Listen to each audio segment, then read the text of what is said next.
Hey, what the hell is going on with you in the face, in that area? In the area rug. Area rug. I always think of the late, great comedian actor Taylor Negron. Really funny guy, terrific actor. If you don't know who he is by his name, he appeared in a ton of movies. Great stand-up comedian, Taylor Negron. I guess if you're a fan of that piece of shit, Fast Times at Ridgemont High, he's the pizza guy. He's the guy who delivers the pizza to Sean Penn in the classroom in Fast Times. That's Taylor Negron. He used to do a bit in his comedy act about area rug. It was area rug. I don't know. Anytime I hear area rug, I think of Taylor Negron, the late great Taylor Negron. God, he was funny. He was really, really funny. Just look him up, Taylor Negron. You'll be very happy that you do. Anyway, how are you? Look at you. You look good with your face. Hey, Nick Digilio, thank you for checking out my YouTube channel. Like, subscribe, all that stuff. Like it and subscribe it. Tell your mom and your sister and your brother-in-law and your fucking weird uncle. I don't care. Check me out on Patreon. More important, these videos are also available on Patreon, as are exclusive videos of me telling stories that nobody else will hear unless you're a patron. So give some money, donate today, patreon.com/NickDShow. Stop this video right now. Go to patreon.com/NickDShow. Pick a tier, donate, become a patron. Help me out, keeps my videos going, keeps the stories coming, keeps my podcast going, all that cool stuff. Patreon.com/NickDShow. Give some dough today, and you get bonus videos that only patrons who donate get. That includes behind-the-scenes stories about WGN, radio stuff that nobody else hears, real truth behind the firing, and all the other crap that you need the truth about. So, anyway, check that out. Podcast, the Nick D Podcast, is part of the Radio Misfits Podcast Network, radiomisfits.com. Like, subscribe, all that stuff. Subscribe to my podcast. Cool. Okay. Hey, today is April 18th. You know what that means? Of course you know what that means. It's fucking Eric Roberts' birthday. Eric Roberts, baby. Eric Roberts.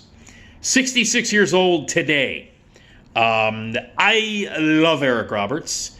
And here's the incredible thing about Eric Roberts. If you don't know who Eric Roberts is, he is Emma Roberts' father and Julia Roberts' brother. And for a while, he was in the late 70s and into the very early 80s.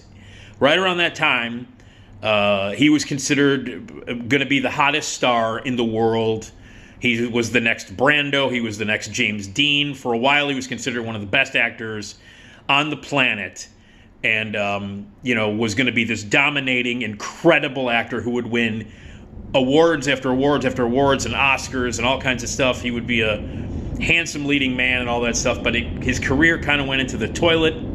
He had some serious personal issues and problems. But for a while, Eric Roberts, there was a short period of time when he was the hottest actor on the planet and considered by many to be the next big giant thing, and he was well on his way.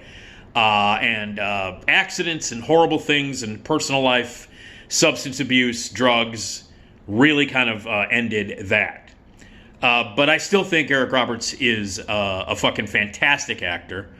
He had a stretch of time and a bunch of credits that he's done that are remarkable and worth seeking out. If you're not familiar with Eric Roberts, if you're too young to realize what a powerful, amazing, incredible actor Eric Roberts was and is, you need to catch up and go back in time and check out some Eric Roberts movies. Seriously, you should, because he's the shit.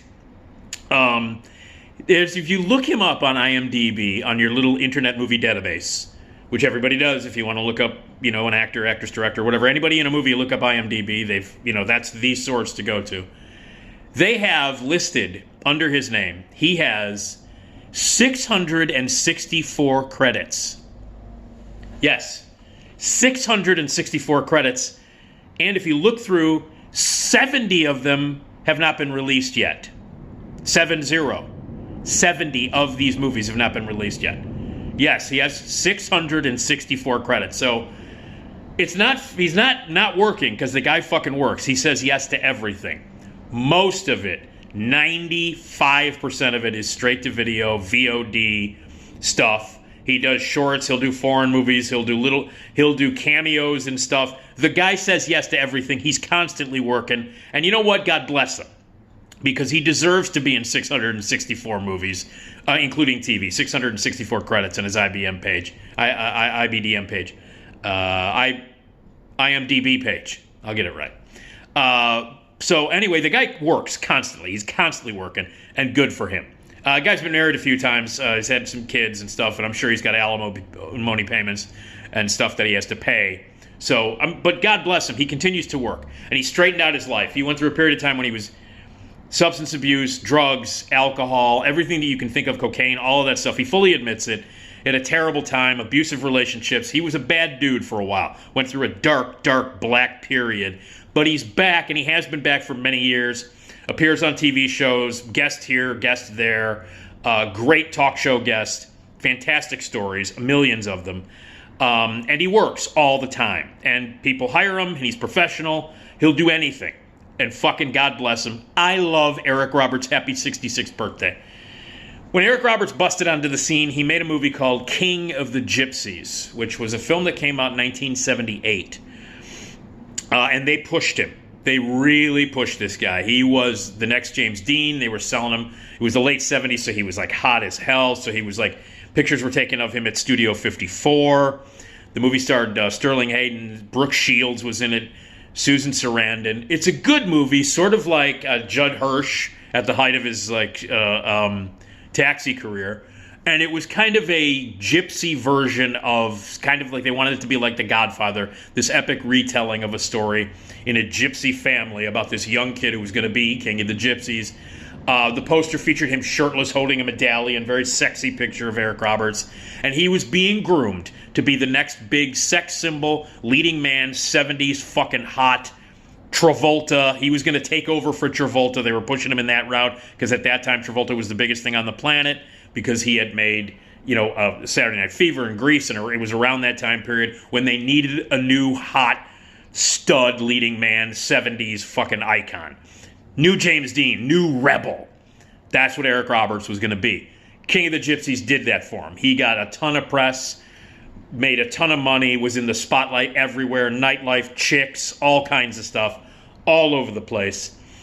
And then the first of horrible thing happened. He made a couple of TV appearances, another movie here and there. But the big one, King of the Gypsies, it came out, and it launched Eric Roberts' career. The next hot thing, boom, he gets into a horrible car accident that almost kills him. And he should have been dead. Like a terrible car accident where he was in a coma. It was a head-on collision, if I'm not mistaken, and his head went through a windshield. His arm got... He broke a bunch of bones, fractured a bunch of ribs, split his skull open, had to have reconstructive surgery on his face and on his body. He couldn't use his hand, and to this day, he's got his fingers are all messed up, and he can't like close a fist. And if you look at his hand, you can see how messed up his hand is, and his fingers are popped out to here, and it's just. So he had to have reconstructive surgery, and he was out. He was in a coma, and that was it. Everybody was like, okay, he did King of the Gypsies. We got to focus on somebody else. And then they did. Hollywood obviously went to somebody else and started focusing on the next new James Dean, the next new late 70s sex symbol, because this Eric Roberts guy got into this horrible car accident. He fucked himself up. He's done. He's going to be deformed. His face is going to be messed up. He can't move his hand, can't move his arms. Done. And at that point, they thought his career was over. But it wasn't, and he came back, and instead of doing the sex symbol route, because a lot of people didn't consider him as sexy as he once was, because he did mess up his face and stuff like that. He's still a handsome, beautiful-looking man to this day. But he wasn't as flawlessly young and beautiful and James Dean-like, the kind of beauty that you would look at and go, oh, my God. He had some work, there was some stuff happened to his face in that accident, and it aged him. And he became a character actor and a lead actor. And then he would go on to do other movies in the 80s where I think he cemented himself as one of the greatest actors that's ever worked in movies. If you looked at string of movies that he made in the 80s after his accident, when he was on that comeback trail and made great movies and got cast in a lot of stuff, there was that period of time where after the accident, Eric Roberts came back and said, fuck you, I'm here, and I'm a great actor. Maybe I'm not the sex symbol that you thought I was, the hunky Travolta-like guy. I'm going to be an actor. I'm going to be an actor with a capital A. And he came back strong, did a couple of movies, and boom, Bob Fosse casts him in Star 80, which was the true story of the Playboy playmate Dorothy Stratton, who became Playmate of the Year, small town in Canada where she was discovered by a guy named Paul Snider, who she married as an underage. She married him, and then he was a jealous psycho maniac who ended up killing her and killing himself. And then Bob Fosse made the movie about that, where Mariel Hemingway played Dorothy Stratton and Eric Roberts played Paul Snider. And Paul Snider, his performance in Star 80 as Paul Snider is one of the best performances in the history of movies. Go back and watch him in that. And he was amazing in it. The fact that he didn't get nominated for an Academy Award or didn't win every award. He won a Golden Globe, I think, or nominated for a Golden Globe for it or something. But that was the movie where you went, oh, wow. Not only was the promise of King of the Gypsies met and exceeded, but beyond all that. Star 80, Eric Roberts in Star 80 as Paul Snider is one of the best performances in the history of film. One of the best lead actor performances ever.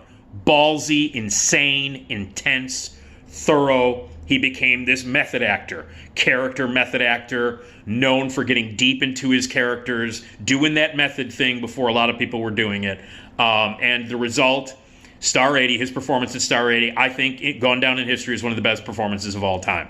He followed that up with other great stuff, including Pope of Greenwich Village with him and Mickey Rourke. Legendary movie. He's incredible in that movie. He and Mickey Rourke worked very well together in that, and he was on a roll. He did the Coca-Cola Kid during that stretch. So that stretch from the early, mid to the late 80s, he was incredible. Coca-Cola Kid, very unique, crazy little movie he gave a great performance in. Nobody's Fool with Rosanna Arquette, when Rosanna Arquette was at her height, as her star was rising hugely. They were in that movie together, a quirky, wonderful romantic comedy. Runaway Motherfucking Train with Jon Voight, one of the best movies ever, directed by Andrei Konchalovsky. He got an Oscar nomination for Best Supporting Actor for that movie. Jon Voight got nominated for Best Actor in that movie. A great film, an incredible art movie based on Akira Kurosawa screenplay. Insanely intense with incredible performances by Jon Voight and by Eric Roberts. Nobody's Fool. And then, he did like Rude Awakening, this wacky comedy with Cheech Marin, where he and Cheech played hippies. Not a great movie. It was a troubled project. They went through a couple of directors on that. But he's funny in it, charming, funny as hell. Best of the Best, he did a goddamn kung fu movie, martial arts movie. He did a couple of sequels on that. And this was when his career, he wasn't getting the kind of parts that he wanted. All the great work that he did, that string of work that he did, King of the Gypsies, Star. Yeah, so that string of work that he did, Star 80, Pope of Greenwich Village, Coca-Cola Kid, Runaway Motherfucking Train, Nobody's Fool. It all started to kind of lapse. He wasn't getting the parts. Other actors were taken off. Younger actors were taking the spots that he was getting. And you would think after incredible, remarkable, insane, legendary classic performances like Star 80 and Runaway Train and Pope of Greenwich Village that he would be getting work at the yin-yang. He wasn't. The problem was off camera. The reason why he was doing stuff like Best of the Best and the reason why he was doing stuff like Rude Awakening was because in the mid-ish 80s, 86-ish, 87, his personal life went to hell because of his drug addictions, his alcohol problems. He had some really bad relationships. He became abusive. He was arrested for domestic abuse a few times, kicking in the door of an actress girlfriend that he used to live with. And his antics off camera and off stage were becoming much more well-known, and he became a liability. So he did all that great work and fucked it up because of his personal life. So the first time out of the gate he does King of the Gypsies, has this horrible car accident that almost kills him and ends his career. He does the comeback. He does these amazing movies in the early 80s. Then he gets hooked on drugs, becomes an alcoholic, abusive, has horrible relationships, gets arrested. Basically, in the mid to late 80s, Eric Roberts was a liability. Nobody would hire him. He was drunk all the time. He was on drugs all the time. And he was just, people would not hire him. So his career, for all intents and purposes, as a great actor, as a leading man, it was pretty much over at that point in the late 80s. And it never really recovered. He did make, spotty movies here and there. He's terrific in a film called The Ambulance, not to be confused with that piece of shit Michael Bay movie that's out right now. But this one was written by Larry Cohen. And it was during that period where he was trying to make the comeback after, drugs and alcohol and all that stuff. And every once in a while, he would pop up in movies, and he did get himself clean. He's clean now. He's been clean and sober for many years now. Many, many years now. He'd had relapses here and there, but his career was ended because of his drug and alcohol, his personal issues, horrible things that he did off camera. He appeared on Dr. Drew's Celebrity Rehab with his stepson, Keaton Simons, who would show up. He has made amends. He's been clean for a long time, but it was drugs, it was alcoholism and drugs that really took him off the path, which is too bad. But he's clean now, and he's working, and the guy works all the time, and he got his shit together, he got his life together. He's been with the same woman for many, many, many, many years, who's stuck by his side during a lot of the dark times, and he's made it through that dark period. And if you want to check him out, he was in some other things, like he did Heaven's Prisoners, was a nice little comeback for him. And then after he got clean years and years later, showed up in The Dark Knight. Christopher Nolan hired him. He had a nice juicy role in The Dark Knight, and a couple of my friends got to work with him and said he was a dream to work with. One of my buddies had a couple of scenes with him, said that off camera he couldn't have been nicer. No drugs, no alcohol, none of that shit. Couldn't have been a nicer guy. He was in the TV series based on the movie Crash. He was a regular on that. He was on The Young and the Restless. He did a stretch on The Young and the Restless for like 2 seasons or something. He went back to his roots doing soap operas, because he started out on soap operas in the 70s. Paul Thomas Anderson hired him for Inherent Vice. He's fucking great in that.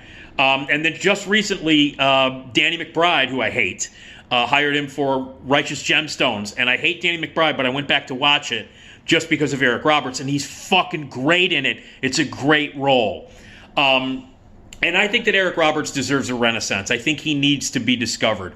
I think what he needs is like a Mickey Rourke. He needs a wrestler.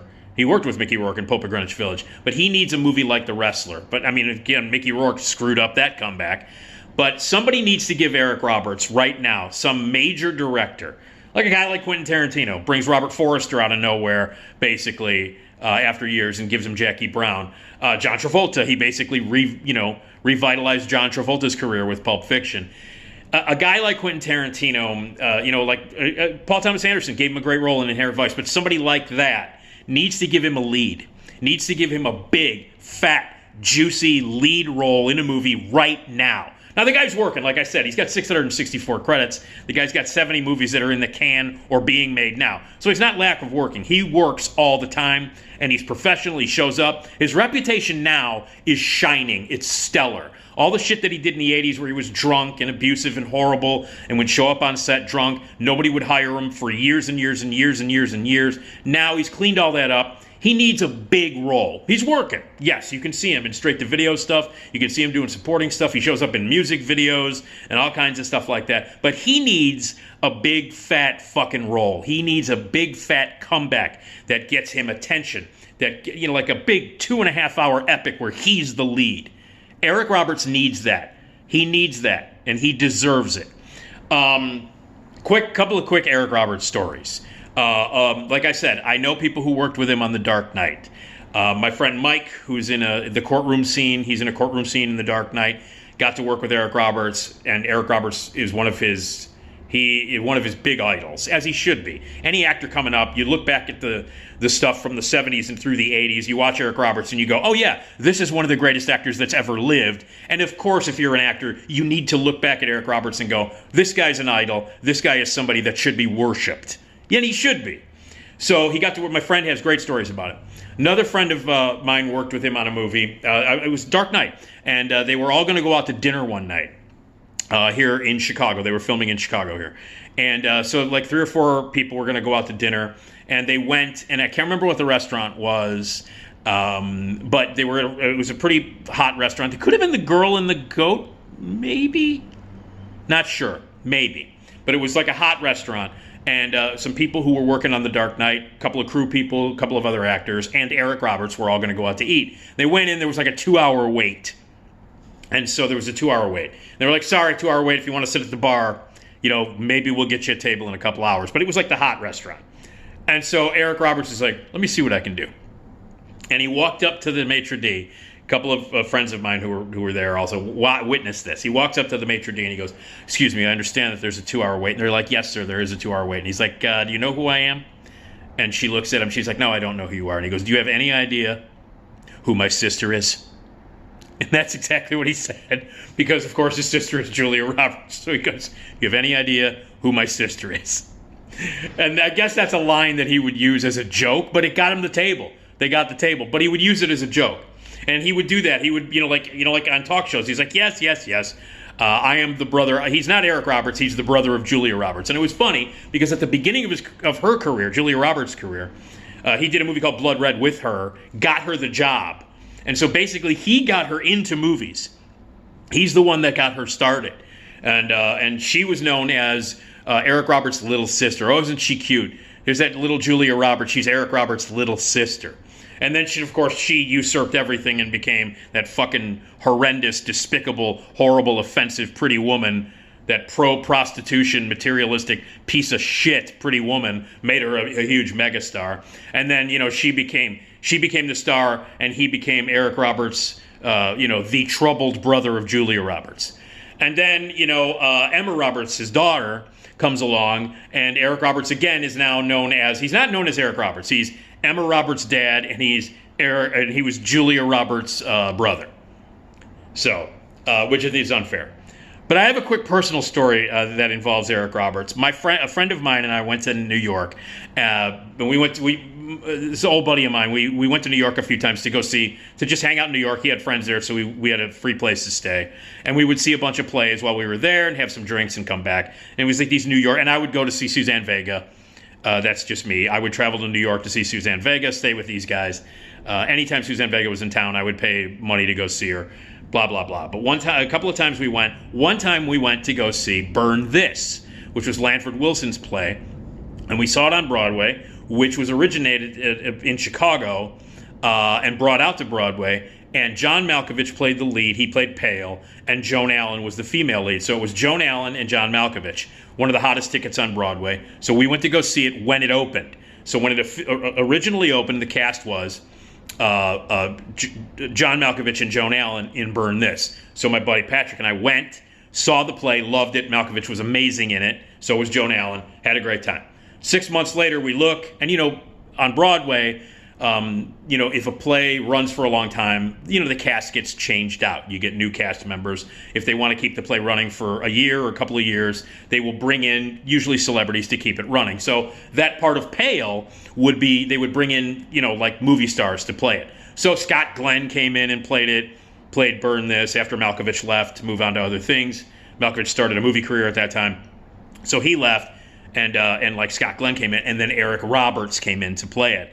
So my friend Patrick and I both obsessed with Eric Roberts at this point, because this was like in 1988, maybe 1988. So this was like, I don't know, maybe a year after Runaway Train, but right at that time when he was having his off-screen issues with abuse and alcohol and drugs and shit. But we were like, oh my God, he's playing Pale, this incredible role, this incredible juicy fucking role that he could tear up.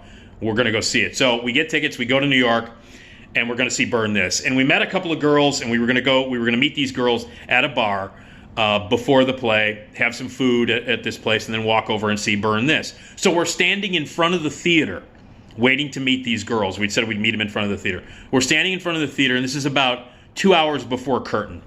And we're just standing there, and my friend Patrick and I are standing there, and all of a sudden we look, and there's Eric Roberts walking down the street with a girl, and he's eating like Haagen-Dazs ice cream.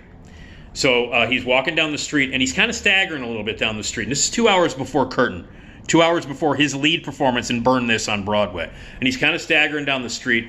And I hit my friend, I go, fuck, look, it's Eric Roberts. And we worship him at this point. Eric Roberts, holy fuck, it's Eric Roberts, holy shit.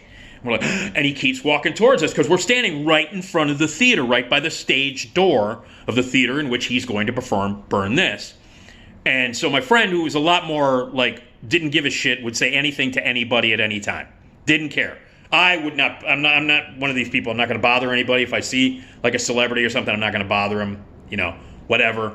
But this guy didn't care. My friend did not care. So Eric Roberts is walking up, and he's right in front of us now. And there's a trash can. We're standing about 3 feet near a trash can. And Eric Roberts is walking up, and again, he's a little staggery. He's not very easy on his feet, and he's eating like ice cream. And so my friend goes, "Hey!" and points at him, screams, "Eric Roberts!" And Eric Roberts just kind of looks up at him with not a happy face. The girl kind of rolls her eyes and is kind of like doing this, like, "Oh, shit," you know. And Eric Roberts is like, "What?" He's like, "Eric Roberts, you're Eric Roberts." And he's like, yeah, I'm Eric Roberts. And he's eating the ice cream. My friend goes, "Fuck yeah, man. Hey, we got second row seats, man. Second row seats." And we did. Second row seats. "Look for us, man. We're going to be there tonight. Look for us." And he's just like looking at my friend like he should have looked at my friend. Like, "Why don't you shut the fuck up and leave me alone? You moron. I don't know who you are. Shut up. Quit screaming my name in the middle of Manhattan. You know, I'm just trying to eat ice cream and walk around with my girlfriend." And he's like, And so he goes, "Hey, what flavor are you eating?" Like, ask him about the ice cream. "What flavor are you eating?" He just goes, he looks at the ice cream with the wooden spoon and just whips it into the garbage, throws it in the garbage, whatever's left. Ice cream goes flying all over the place, throws it in the garbage, and he goes, "Fuck off, fuck you, go fuck yourself." Grabs his girl, walks over to the stage door, and walks into the theater. "Fuck off, fuck you, go fuck yourself," is what he says to me and my friend. And Eric goes, and my friend goes, "All right, cool, see you later," as he walks into the building. My friend's like, "Hit me. That was pretty cool, huh?" And I'm like, "No, it was not. It was not cool." And so then he got mad. He's like, "How dare he say that to me?" And I'm like, but see, that's exactly what I expected from Eric Roberts. Because again, at that time, we all knew all the stories that were happening at that time. Eric Roberts was drunk. He was, on drugs. He was abusive. He was an asshole. Nobody would work with him. He would go back to stage and work on that. And so for him to say, "Fuck off, go, fuck you, fuck off, go fuck yourself," and whip his ice cream down, that was exactly what I expected him to do. So I was not disappointed by Eric Roberts' response at all. My friend was. So that was my encounter with him. He told me and my friend to fuck off and go fuck ourselves. And then he kind of staggered into the thing. Then we saw the performance. It